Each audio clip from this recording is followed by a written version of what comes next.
So welcome back.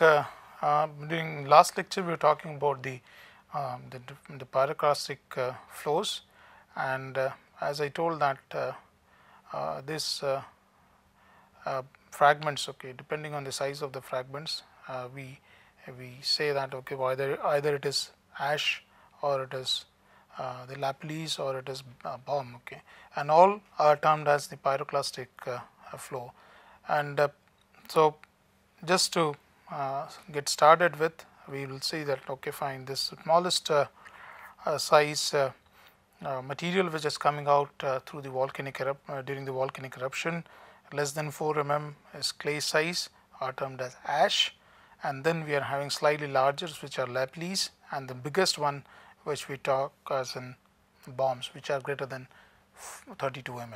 Okay. So pyroclastic texture or the rocks which we see which are seen during the time of eruption which is coming out, we have the ground mass which has been termed as ash, okay, finer ones, and then we are having the lapilli and all that, okay, and the larger pyroclasts are known as volcanic bombs, okay, and typical shape with an head and tail will be seen, okay, and bomb can result into severe damage if they strike, okay. So these are the very typical shape we will see which is greater than 32 mm, and they have the tail and the head, and so definitely if this type of rock fragment is coming out and hitting somewhere will result into the damage, okay. So these are extremely dangerous in terms of the hazard, okay. So we say that okay, fine, we are fortunate that we are not having such type of violent volcanoes along the Indian subduction zones, okay, we are having, so we don't have such volcanoes. Of course we have an active volcano along the Andaman arc which is known as Barren Island, but it is not very violent as we have been talking about of different volcanoes around the world, okay. So few famous monuments. So I just wanted to complete this lecture showing some of the monuments which have been made or which are located where or been built using the igneous rocks mainly, okay.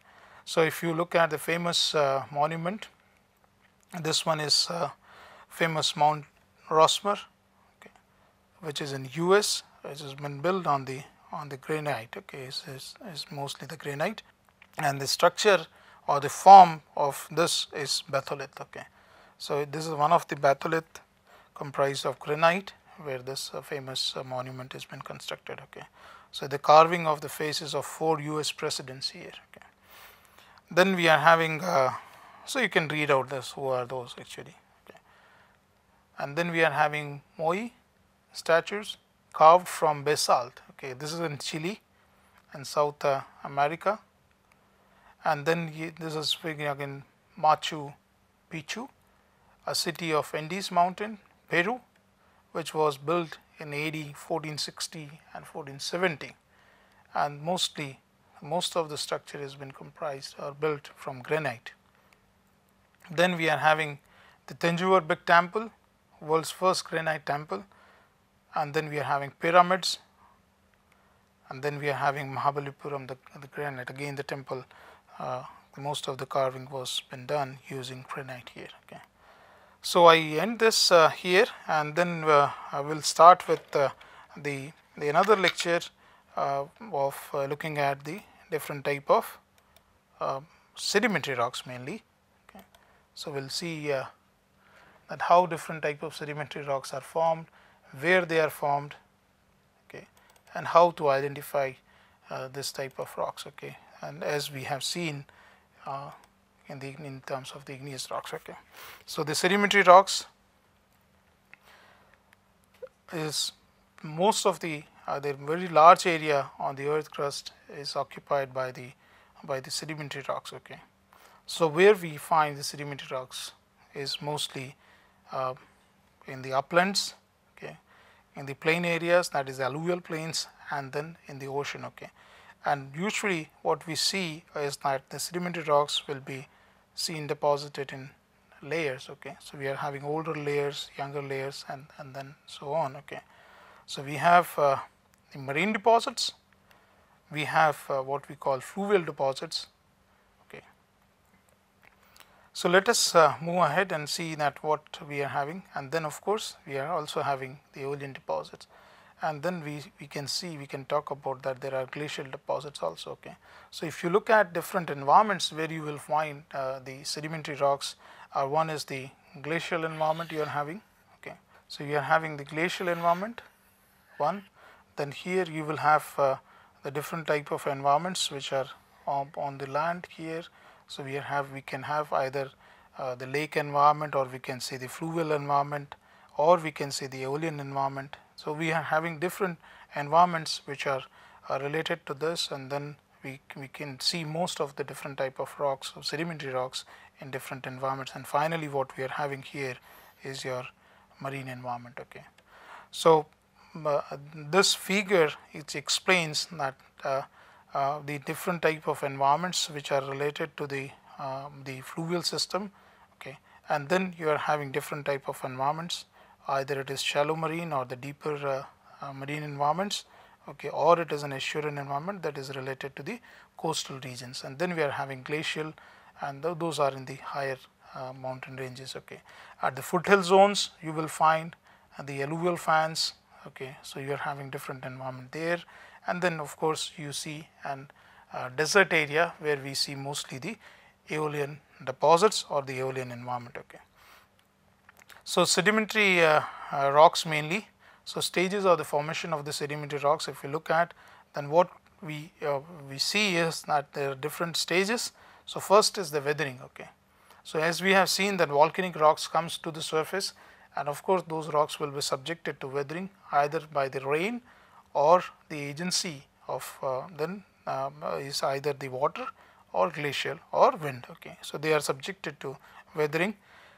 So, physical or chemical weathering will take place, and then we are having transportation by the agents like water, wind, ice, or the gravity.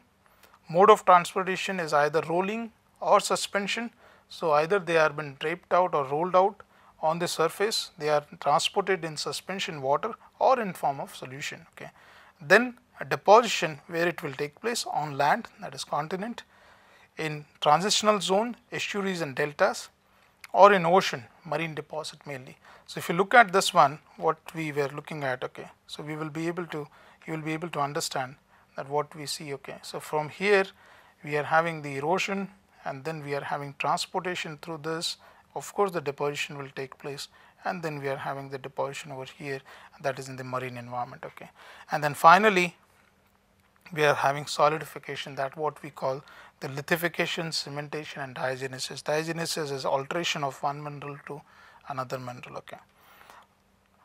So, recalling the rock cycle, if you look at, so we talked about the igneous rocks coming right up to the surface through interior of earth in form of through volcanic eruptions in form of magmas and all that. Then those are subjected to those rocks. So, we have talked about the different type of rocks, either granite, rhyolite, andesite, diorite, and basalt, gabbro, different type of, either they are intrusive rocks or extruded rocks. They will be subjected to weathering. Okay. And weathering will further, you will have transportation, you will have deposition, and you will have lithification or cementation, resulting into the formation of volcanic rocks here again. So, up to this we will talk in this lecture that how different type of sedimentary rocks are formed and what are the different type of sedimentary rocks. Okay. So, sedimentary rocks are the secondary rocks, because the primary rocks are your volcanic rocks. Okay. So, these are the secondary rocks which are formed from the loose fragments or detrital. Okay, or the smaller class. Okay, of sediments produced by weathering of older rocks. Okay. Almost 90% of earth crust is made up of igneous rocks, and 75% of land surface. Okay. So, surface on the earth is covered by thin veneer of sediments or sedimentary rocks. These sediments are transported and deposited by river, water, or by wind, or by the movement of glacial ice. Okay. So, these are the agents which will transport the deposit. Of course, the transportation is also along due to the wind action. Okay. So either transportation is either in suspension or in form of solution. So when settled down after the deposition, it will undergo cementation or compaction, resulting into the formation of different type of sedimentary rocks. Of course, here also the mineral composition is important, and the nature or the process of formation is extremely important for the different type of sedimentary rocks. Okay. So the concept that was been given by James Sutton long back, okay, that most of the geological processes happen very slow in nature. Okay. So he proposed the principle of uniformitism. So he suggested that all the processes are very slow in nature. Okay. And this means that the geological processes that we observe operating today are the same processes that operated in the past. Okay. So he wanted to compare that whatever the processes we see today happened in the past also. Okay. So it was the uniformitism. Okay. So the processes are uniform and remain uniform in the past also. So that's what he termed as the present is the key to the past. Okay. So if you understand the present process, you will go back into the ancient period or the time or geological time scale and try to understand how those rocks were formed, how the landforms were formed, and how the erosion resulted into the formation or the erosion resulted into the different type of sediments which were been generated, or the clastic or the detritus. Okay. So the importance of the sedimentary rocks, present is the key to the past. Okay. Helps in knowing the depositional environment. Okay. This is very important. Okay. And then either the depositional environment is a marine ocean deposit, or it is fluvial deposits, or it is aeolian deposit, or the glacial, estuarine, lacustrine. Now why it is important? When you look at some areas, like for example in Himalayas we see marine deposits. Okay, from where it came, because right now we don't have any ocean in that area. Okay, and based on the fossil contents and all that, geologists and paleontologists, they have identified that the Himalayan rocks, some of the Himalayan rocks are rich in marine deposits. Okay, so how those marine deposits came? So we can go back into the history and try to identify. If we understand the present process, we can get back into the history of the formation of different rocks and understand the depositional environments, or the formation of those rocks, how they were formed. Either they were in the fluvial, that is the riverine environment, or they were in the glacial environment, or near the estuaries and all that. Okay. So it is important to understand the present process to understand the past. Okay. So it helps in knowing the provenance, from where, that is this, from the sediment scheme, that is the source or the area of the sediments, and then change in the climatic conditions, that is in knowing and understanding old climate. Okay, that is what we call the ancient climate or paleoclimate. Okay, so that helps also in understanding that what was the climate during that period. Okay, so that is again a very important part.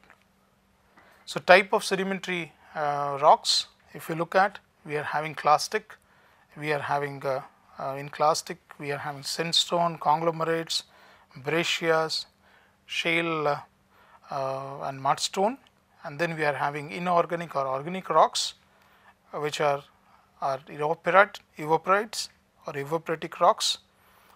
These rocks are formed due to evaporation of saline water, mainly the sea water, and the examples are gypsum and halite, which is also termed as rock crust salt. And then we are having the carbonate rocks, mostly comprised of calcium carbonate. Both are formed chemically by chemical leaching and by organic sources. Okay, so we are having biochemical rocks also. The example is limestone and dolomites. Okay, so you can say that this is the process where mostly you will be able to see in the marine environment. Okay, and then we are having organic rocks, of course, formed due to decomposition of organic remains under high temperature and pressure. Example is coal and lignite. Okay, so we have clastic rocks and inorganic and organic rocks. If you like to see the different type of sedimentary rocks. Okay, so these are the examples of inorganic rocks, which are comprised mostly of the minerals which are formed due to precipitation. So you have gypsum, halite, hematite, limonite, calcite crystals, dolomites, and then we are having microcrystalline quartz, okay, which are also termed as chert.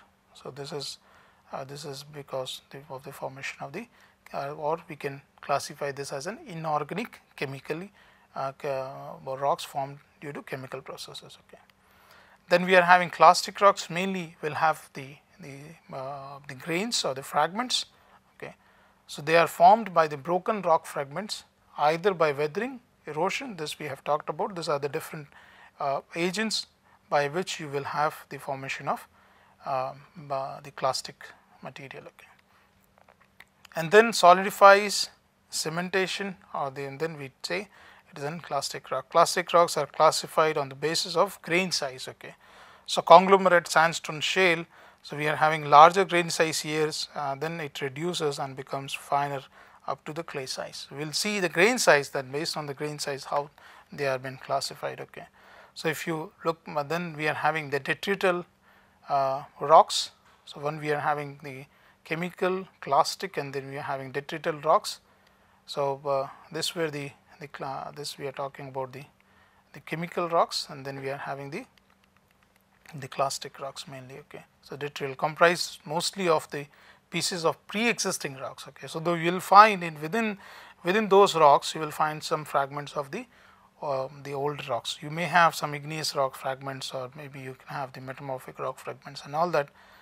So we are having like what we call lithic sandstone, then we are having clay minerals, clay sandstone, then we are having quartz and all that. So we have quartz conglomerates mostly, and then we are having some of the feldspars here, so we can say arkosic rocks or the feld. And then we are having another one is organic or biochemical rocks, okay. And these are mostly you will find the marine organisms here, or the fossils, okay, which are comprised like skeleton limestone, we can term shales. Then we are having plant fragments which are rich in that, we also term that as peat, and then we are having carbon rich is coal actually. So these are again another set of rocks, sedimentary rocks, which are organic in nature, okay. Now based on the grain size, if you look at, then we see grain size which is having the in mm, if you look at greater than 2 to 256 mm, we term that as a gravel, okay. And then we are having sand which is ranging in size from 2 to 0.062 mm, and then we are having silt which ranges in size between 0.062 to 0.004 mm, and then we are having clay which is less than 0.004 mm, okay. So most fine one, okay. So grain size based on this, if you are having like boulders greater than, then you can say that it is greater than 256 mm, cobbles 64 to 256 mm, then pebble from 64 to 4 mm, and the granules from 4 to 2 mm, and fine gravels, okay. So these are all been categorized in gravel, okay. So you have gravel here, so different, even if you can have the boulders, you can say that because the size is ranging here for the gravel. There is another scale which has been given in 5, and there is a logarithmic scale which has been used to compare the grain size of from the finer to coarser, ranging from clay to right up to the boulder, okay. And these are the different type of rocks, sedimentary rocks, which have been termed or categorized based on the grain size we are having, okay. So we are having coarser ones, then we are having the gravels, then we are having the comparatively finer, then we are having sand or sandstone here, whereas we are having quartzites and conglomerate and breccias, and then we are having finer ones which are made up of silt or clay, and we are having mudstone, siltstone, etc. This is again the similar one which you can refer, which talks about the different phi scale and the grain size here in millimeter we are having, and then different type of rocks we are having here, okay. Or this is the grain size basically, okay. So based on this we can say either this is a coarse grain sandstone or medium grain sandstone or fine grain sandstone and all that. Okay. So, this is the grain size which has been given, which is important for classifying the rocks and saying that whether it is gravelly rich or the or rocks, or it is sand rich rock, or it is finer, which is a mudstone or siltstone here. So, then another one is first is the you can use the that what is the it comprises the chemical composition also can be used. Then we are talking about the size, then we are talking about the shape of the grains. So, based on the shape of the grains also you can classify the rocks, and you can understand that how far they were been deposited, okay, from the source, okay, that the sediments were carried far away from the source, or they were been having the shorter distance transport. Okay. So, based on the shape we can talk about that whether it is angular, subangular, subrounded, rounded or well rounded. Okay. So, this is again the classification which has been given in terms of the grain size, grain shape. Here we are having angular grain shape, we are having rounded, and we are having well rounded. Okay. So, we can also say this as an sub-rounded, okay, but this is well rounded one. Okay. So, angular reflects less distance transport. So, this you can easily make out looking to the in the hen specimen different type of sedimentary rocks. You can if you are having angular fragments within it, then you can say that these are the deposits which reflects less distance transport. Then sub-rounded far distance transport, and rounded very far distance transport. Okay. Again this will show the aberrations when the grains are transported. They are transported in bulk, okay, and rubbing to each other there will be the breaking and the shaping up of the different rocks, which we call during the time of. So, aberration will take place during the transportation, which will also, so longer time if you put two different grains, then it will have the more rounded shape. Okay. Hence, rounded will indicate long distance transport. Okay. Then we are having, like for example, this is what we call the heterogeneous rocks. Clastic rocks mainly comprise of broken fragments of older rocks. They are termed as heterogeneous rocks. So, we are having different clasts here, and then we are having matrix and all that. Okay. So, but we have the class of different type of rocks here. So, mainly any rock fragments having the size which is greater than that, those we are termed as pebbles greater than 4 mm, and then we are having the finer granules which are less than 4 mm, and we are having matrix, okay, which are the fine grained material which surrounds the larger class. Okay. And then we are having the cements, okay, which is dissolved substance which bounds the. So, this is what we will have within one heterogeneous rocks. Okay.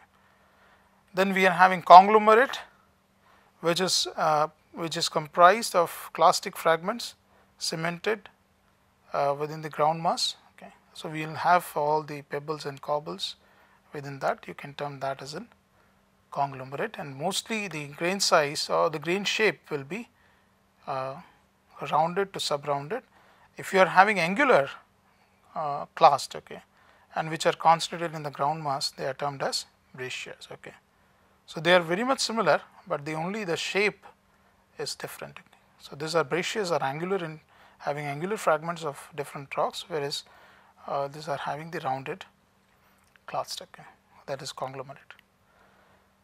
So, based on the rounding also again we can say that we can sort out the different type of rocks, and we say the sorting of the different type of rocks. Either they are very well sorted, moderately sorted. Again they will talk about the transportation. Okay. So, sorting of the sediments also suggests the mode of deposition and transportation. So, long distance transport will have well sorted, well rounded and well sorted material, okay, or the clast, whereas the short distance transport will be poorly sorted and angular in shape. Okay. So, this also sorting of the material also helps us in identifying the deposition and the transportation mode. Okay. So, this is again important, another criteria which has been used, which helps in knowing also the energy condition far distance transport will have well rounded and well sorted material, where short distance transport, so the river is incapable of transporting the material, or any other agency which we are talking, they are not capable in transporting the material. So we'll see the poorly sorted and angular deposits. Okay. So there's one of the example which talks about the section. If you look at from the bottom to top, okay, it has different grain size. If you look at here, you have different grain size which comprises of subrounded clast, okay, and then we are having the finer ones here, and then we are having again this is what we call moderately sorted, poorly sorted here, again they are poorly sorted, then we are getting in finer deposits here, then started getting coarser one, and then again you are having the coarser deposits here along with the matrix. Okay. So sorting means sediments in terms of various size. So poorly sorted mixtures of wide range of the particle size. Okay. So in terms of we can take the well sorted, most of the clasts are of same size. Okay. Whereas here you will have wide range of particle size in terms of the poorly sorted material. And then we are having the deposits. Okay. The change in the grain size typically results from the fluctuation in the velocity of transporting agent. Okay. Either it is wind or water. So if you are having fluctuation of the energy conditions or the velocity, you will have that will affect the sorting of different deposits. Okay. So either the deposits are been termed as poorly sorted or well sorted. Okay. Then if the energy conditions are high, larger or the heavier particles will be transported. Okay. The lighter particles will be carried for longer distance, even if the energy or the carrying capacity is of the agent reduces. Okay. So we will find that most of the time that we have finer deposits which are seen in the plain areas, the alluvial plain areas, where the rivers are incapable of carrying the coarser bed loads. Okay. But the finer ones will be transported right up to the mouth of the rivers, and that goes up to in the ocean also. Okay. So about the mode of transportation, till deposition. Okay. The till deposition is a term which has been given, which is comprised of angular and variable size of sediments. Okay, and are deposited by movement of glacial ice. Okay. So the glacial deposits mostly which is comprising the angular and variable size of sediments are termed as till deposits. Okay. Then rounded to well rounded sediments and well sorted are transported by water and wind. Okay. So one can easily differentiate if you are having more variable size sediments and they are angular in shape. So you can say that probably it represents the glacial environments. Of course, it is again a short distance transport. Okay. It is not a very long distance transport.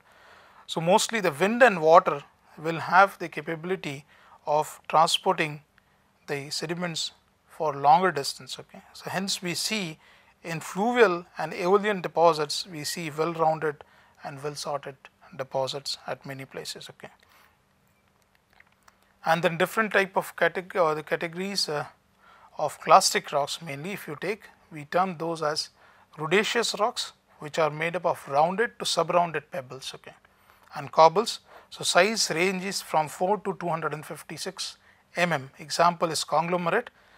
And then coming to the next stage, there is finer one little bit, which ranges in size of 0.02 to 0.062 to 2 mm. Examples are sandstone, and they are mainly comprised of sand, which are termed as arenaceous rocks. Okay. And then finer ones which are comprised of clay less than 0.004 mm are termed as argillaceous rocks, and this type of rocks are mostly the shale or mudstone or siltstone. They are fine grained rocks. So we are having rudiceous are the coarse grain, rounded to subrounded material, arenaceous rocks mainly sand, and then argillaceous, which are fine grained sedimentary rocks, mostly comprised of clay site sediments. Okay. So these are based on the different category of clastic rocks. We are having rudiceous, arenaceous and argillaceous. So, these are the rhodaceous rocks which we are having the conglomerate. Okay. And now importance of this, if you take, okay, now what we are having the mixture here is we are having the rounded to sub-rounded fragments within the conglomerate and surrounded by matrix here. Okay. So, so we can continue this in the next lecture, okay, and then we will talk more about the different type of rocks. Thank you so much.